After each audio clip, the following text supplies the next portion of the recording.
going to reset the MCU. He's going to attempt. It took another franchise's movie for you to realize that we don't have superhero fatigue, and it's literally just the fact that you produced so many Marvel projects, most of which have been mediocre in phases 4, 5, and 6, that we don't have superhero fatigue, we just have fatigue over that fact?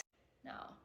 The thing that DCU did better than Marvel in this regard is that they didn't decide to put out movies that they had tabled before the global panini. Instead, they waited, they reassessed, and they put out movies that they thought, and TV projects that they thought audiences would enjoy. And that would not necessarily enhance a timeline, because the DCU has never been about the timeline, but rather that audiences would sit down and enjoy. Marvel didn't do that. They said all of these projects were tabled before the panini, we're going to release them all after the panini, whether they're good or not. And our goal is to introduce new stories, which obviously did not work, because if they were not told correctly, and they were not told in a way that us as viewers would be interested. Now, obviously, there are a lot of exceptions to what I just said, but I would say 50% of those new projects did not do well, in my eyes. And because of all of that, Marvel has decided, and Kevin Feige by extension has decided, to do a Marvel reset. So what could this look like? It could look like recasting all of the characters that we had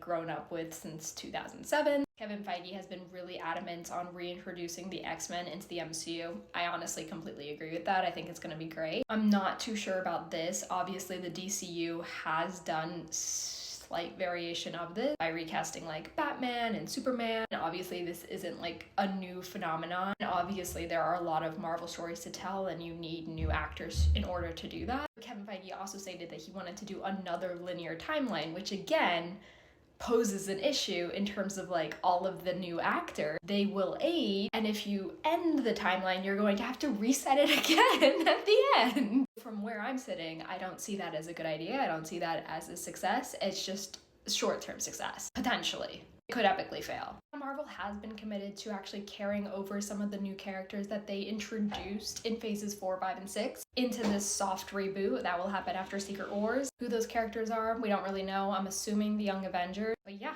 the future of the MCU is looking very new, very foreign, and it almost feels like everything we've watched until this point was pointless.